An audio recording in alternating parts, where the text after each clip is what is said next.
Hi, നമ്മൾ അടുത്ത trip സ്റ്റാർട്ടായി. കാരണം ഡൽഹിക്ക് ശേഷം അടുത്ത ട്രിപ്പ് വയനാട്ടിലേക്കാണ്. അങ്ങനെ ഞങ്ങളിങ്ങനെ വെയിറ്റ് ചെയ്ത് നിൽക്കുമ്പോഴത്തേനും എൻ്റെ വൈഫും ഫാമിലി അവരുടെ എല്ലാം വണ്ടി എത്തി. തിരിച്ചു പിന്നെ ഞങ്ങൾ അവിടുന്ന് വണ്ടി എടുത്തു തുടങ്ങി. കാരണം ഇപ്പോഴത്തെ ഡിസംബർ ഈ തണുപ്പിൽ വയനാട് കാണാൻ നല്ല രസമാണ്. അങ്ങനെ നേരെ വയനാട്ടിലേക്ക് ഞങ്ങൾ എത്തി. രാവിലെ തന്നെ പോകുന്ന വഴിക്കോ ചെറിയൊരു ആക്സിഡൻറ്റും ഒക്കെ കാണേണ്ടതായിരുന്നു. അതും കഴിഞ്ഞ് നേരെ നോക്കുമ്പോൾ ഞങ്ങളെ വൈഫിൻ്റെ അവരുടെ വണ്ടിയെല്ലാം ഞങ്ങളെ തൊട്ട് മുന്നിൽ. തിരിച്ച് പകുതി എത്തുമ്പോഴത്തേനും വാഷ്റൂമിൽ പോകാൻ വേണ്ടി വണ്ടി നിർത്തി.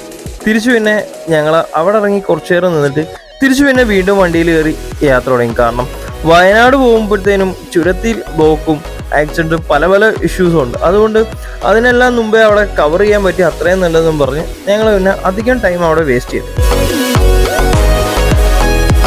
പോകുന്ന വഴിക്ക് പകുതി എത്തിയപ്പോഴോ ഒരു ചായക്കട ഉണ്ട്. എന്നാൽ പിന്നെ അവിടെ ഇറങ്ങി ഒരു ചായയൊക്കെ കുടിച്ച് ശരീരം ഒന്ന് ചൂടാക്കാം, നമ്മളെ മൈൻഡും ഒക്കെ ഒന്ന് ഫ്രഷ് ആക്കാമെന്നും പറഞ്ഞ് അവിടെ ഇറങ്ങി.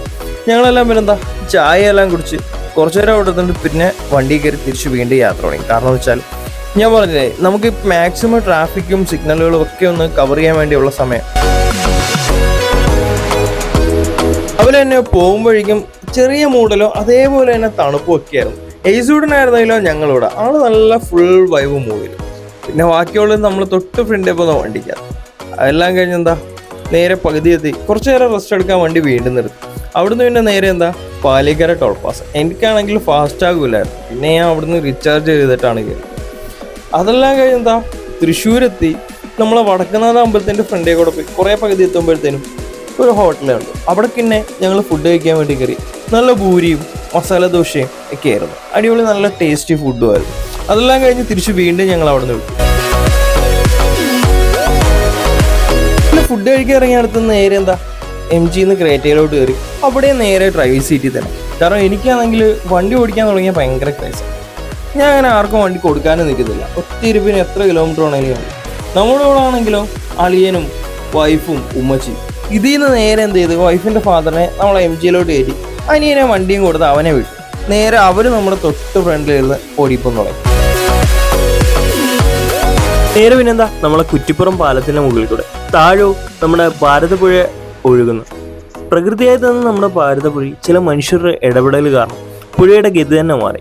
തിരിച്ചു പിന്നെന്താ നേരെ നമ്മുടെ നാഷണൽ ഹൈവേ കൂടെ നല്ല റിലാക്സ് ആയിട്ട് നമുക്ക് വണ്ടി ഓടിക്കാൻ പറ്റി. കാരണം വെച്ചാൽ ട്രാഫിക്കും ഇല്ല, അത്യാവശ്യം നല്ല രസകരമായിട്ട് തന്നെ ഓടിക്കാൻ പറ്റും.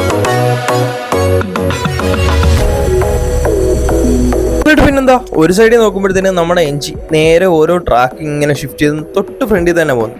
പിന്നെന്താ ഞാനും അതിൻ്റെ തൊട്ട് പുറകെ തന്നെ പിടിക്കാൻ തുടങ്ങി.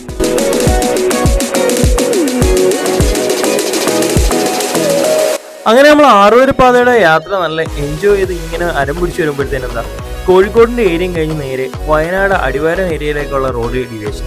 തിരിച്ചു പിന്നെ അവിടെ നിന്ന് നേരെ പോയി പകുതി എത്തുമ്പോഴത്തേനോ നല്ല കിടില ഒരു ഹോട്ടലായിരുന്നു. അവിടുത്തെ ഫുഡും നല്ല സൂപ്പറായിരുന്നു. നല്ല കിടില ലഗോൺ ചിക്കൻ ബിരിയാണിയും നല്ല റൈസും എല്ലാം കിടിലമായിരുന്നു. അങ്ങനെ അതെല്ലാം കഴിച്ച് പിന്നെ നേരെ അവിടെ നിന്ന് ഇറങ്ങി നമ്മുടെ വയനാട്ടിലേക്കുള്ള ചുരം സ്റ്റാർട്ട് ചെയ്തു. ഞങ്ങളെക്കാളും മുന്നേ പോയി MGO പകുതി എത്തുമ്പോഴത്തേനും ഞങ്ങളെ വെയിറ്റ് ചെയ്ത് അവിടെ ഇങ്ങനെ കിടക്കും. തിരിച്ചു പിന്നെ അവരോടുകൂടി ഒത്തു നേരെ നമ്മൾ ചുരം കയറി തുടങ്ങി. ഓരോ എയർപോർട്ട്സ് കയറി വരുമ്പോഴത്തേക്കും നമുക്ക് വയനാടിനെ കുറിച്ചുള്ള ആകാംക്ഷ ഇങ്ങനെ കയറി വരും. അതും ആ പ്രകൃതി ഉണ്ടാക്കിയ ആ ഭംഗി കാണാനും അതിൻ്റെതായിട്ടുള്ള മനോഹര കാഴ്ചകളും കണ്ട് ഇങ്ങനെ ഇരിക്കുമ്പോഴാണ് പെട്ടെന്ന് മനസ്സിലേക്ക് ഓർമ്മ വന്നത്. കാരണം എന്ന് വെച്ചാൽ ഈ മലമ്പാത വെട്ടിത്തെളിച്ച് ബ്രിട്ടീഷുകാർക്ക് വഴിയുണ്ടാക്കി കൊടുത്ത നമ്മുടെ കരിന്തണ്ണനെ കുറിച്ച്. കാരണം പുള്ളി അവർ ചതിയിലൂടെ കീഴ്പ്പെടുത്തി കൊന്ന കഥയെക്കുറിച്ച് പലയിടത്ത് നമ്മൾ കേട്ടിട്ടുണ്ട്. അങ്ങനെ എനിക്കെന്താ അതിനെക്കുറിച്ചാണ് ഓർമ്മയിൽ വന്നത്.